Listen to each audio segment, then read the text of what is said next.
Because that's some guys, that's how they get into it about, oh, I'm really good at giving a massage. Oh, really? You're going to give me a platonic massage right here in the workplace? Like, please. But that's kind of creepy. Did you feel creepy when he did it the first time? Like, ugh. I was just like, it was almost like, it felt a little weird, but we just started laughing. It was just, I never viewed it as something bad. And I don't know, to a certain degree. Did he keep trying to do it? Well, he would do it like we would do it. He would do it all the time. Yeah. Well, then every time he did it, would he just go a little further, like a little hair further, a little hair further? He never would touch anything, but he would hug me and like grab. Yeah, it was and I don't know. It's in a way because I can't imagine what girls go through, but part of me doesn't want them to be able to miss out on that because I know there's a lot of women who are editors and work in the tech side of things and.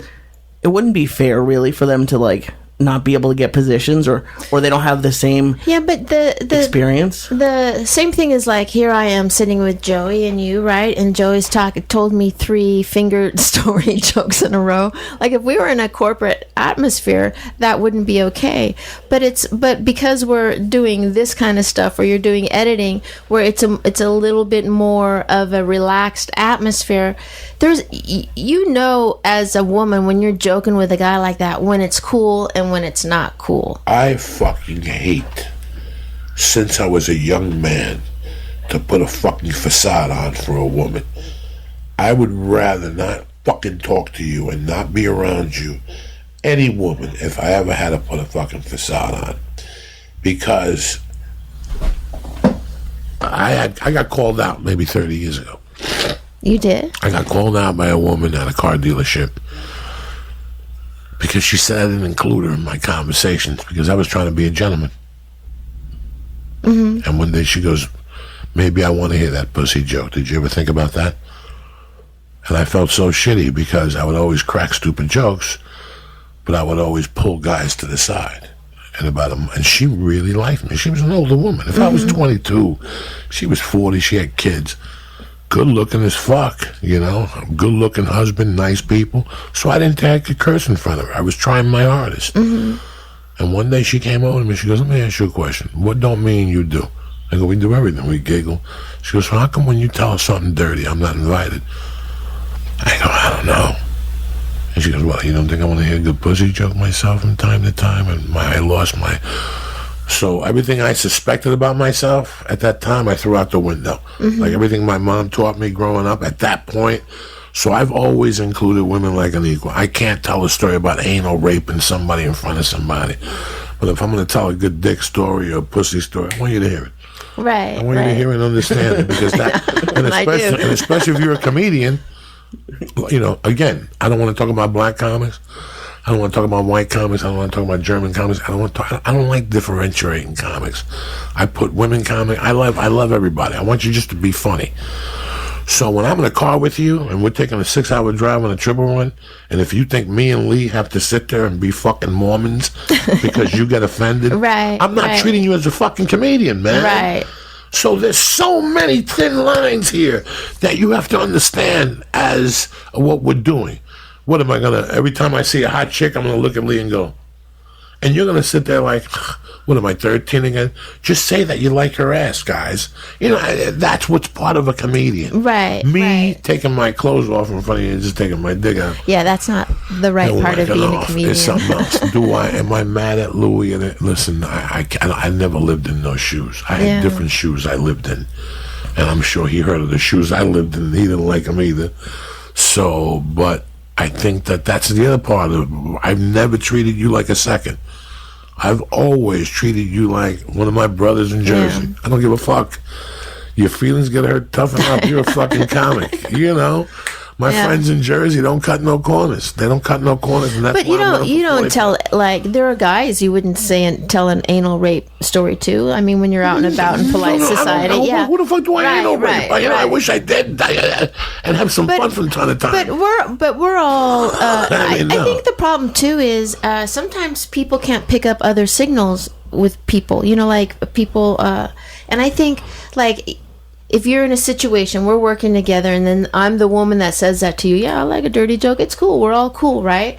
But then the problem becomes there are people out in society that aren't picking up the subtle cues of, just because I'm saying I like a pussy joke, to them they might see her saying I like pussy jokes as, man, I don't like some fucking pussy joke. You know what I mean? Like, people's filter is all different, and that's the problem. Like, how are we going to regulate this whole conversation when people don't see things the same way? You know, like, people have a different filter. By the way, I mean, the majority of us have the filter of, you know, don't shit where you eat and be respectful, obviously, but how do you regulate the rest of it? And who do you throw in jail over it? And who do you get rid of over it? Like, what is the line? You know, do you think Louis can come back? Do you think he can come back?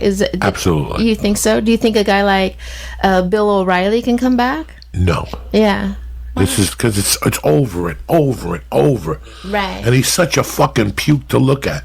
And if you didn't know he was some type of dickhead before you watched, if you don't watch, like the one who had me fooled was Charlie Rose. He looks like Felicia's father. Like, I go over there and not even if I dated you, know, the type of dads like, hey, how you doing? Hey, look what it is. Come on in, have a drink. That's Charlie Rose to me. I grew up on Charlie Rose. Right. You know, but the fucking dude, the Roy Moore. Oh, that guy. He's molested little boys too. He was a Cub Scout leader that got fired. I guarantee they got to dig deep. That dude is just a dirty fucking freak. Yeah, that's you know, not there's good. people you look at, and it doesn't. You don't ever want to judge, but like when you look at Harvey Weinstein, I had heard stuff, and when you look at him, you can tell he's a fucking pig. I mean, he's just a fucking pig, and you can't blame the position he's in. You know, the position he's in, he would do stuff like that. That's what people in those type of creepy, that's what's coming out every day. Every day is a CEO. This, you know who I bet is at home fucking jumping up and down? Cosby. Nobody has said a word about Cosby. Like, right now, Cosby's attorney is like, just hold tight. We need 3 more of these white motherfuckers to get caught, and this gonna get thrown right out of fucking court. No. Well, can we, like, Felicia, can I ask you, like, the difference between, and maybe Cosby's not a good example because he raped people and he drugged them, but with, like, Louis, the thing that I was thinking about was, at least so far, it's always come out that he asked beforehand. And then, like, the issue was, and at least in the articles that I read, is that people who he asked, some, like, because of who he was, didn't feel like they could say no or didn't know what would happen. Well, you get paralyzed. You don't know what to say. Look, and I was thinking about this when you were talking about the girl that came over and you said that you had jumped into the swimming pool and you seen her little bushy bush. And I was thinking, and I'm being completely fucking serious. I was at the mall a week ago, and it was a mom and her daughter who was like 18, and we were on the escalator, and she had on short shorts, and she had like it was so bushy, it was like halfway down her leg, and I was paralyzed because when you come across, even if it's that lame and stupid, I was like, oh, do I say something? Oh, don't look, don't, you know, you have that moment where you're just like, what do you do? And so when someone says, yeah, I'm going to do this real quick, as they're doing that, you're paralyzed, and it's not always out of this tremendous fear. It's just like, my job, and if I, how do I back out of this without losing my job? That's what it is. Well, and then that's a problem. Like, that's the part that I think, and it doesn't justify what he did at all, but if he's been doing this, or if anyone's been doing it for 20 years when they're a normal person, and a girl could say yes or no and wouldn't think there's a job online or anything, but now Louis just happens to have a TV show, and now people are putting that on him. Oh, now he won't like me or take me on the road if I say no. Yeah. So like that, yeah, it must be like, that's something that you also have to think about. Like, okay, now who am I, and can I still do these things? Because like I don't. Would another guy who did what Louis did be in the same amount of trouble? I don't know. Well, I mean, yes, you get in trouble. you can go to jail. You can get in trouble for that. That's not okay, you know. But the thing is that when people do stuff like that, they're picking on people that they have power over. You know, they're not going out and doing it at a bar where they're really vying for the most beautiful women with 7 other hunky guys. You know, they're picking people that they have a shot with, and it's because they're in the position of power. You know? It's funny. Before we go on, let me give some shout outs real quick before I fucking forget. Because we did a podcast this week, but the fucking heater was, I don't know what the fuck happened. Doesn't matter. First off, I want to thank Scott Cunningham for putting the fucking page back with my man Dickie Syatt, VP Operations. I want to thank Cassius Morris, Jay-Z, Michael Loon, Joe Rooklyn, Gino Robles, Troy Pierce, Jordan Barnack, and Ari Knowles. Don't forget, Sunday, Novo, Monday, Observatory San Diego, and Tuesday, Observatory Santa Ana. And all you got left is Thursday for Sacramento. And my dates are done for the year. I'm fucking retiring for 2017. I don't want a 2018. You and I did a podcast a couple of years ago.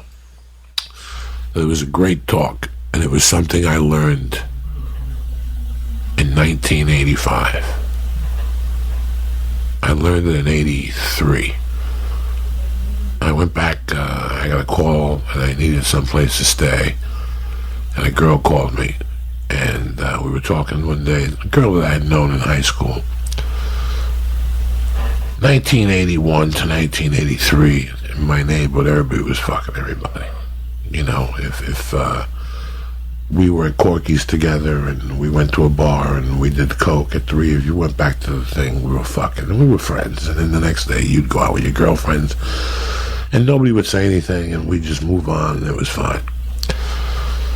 And I came back from Colorado, and we did coke a couple nights, like 2 nights. And I remember the second night, Felicia, we were both in the same bed, like we were both laying there.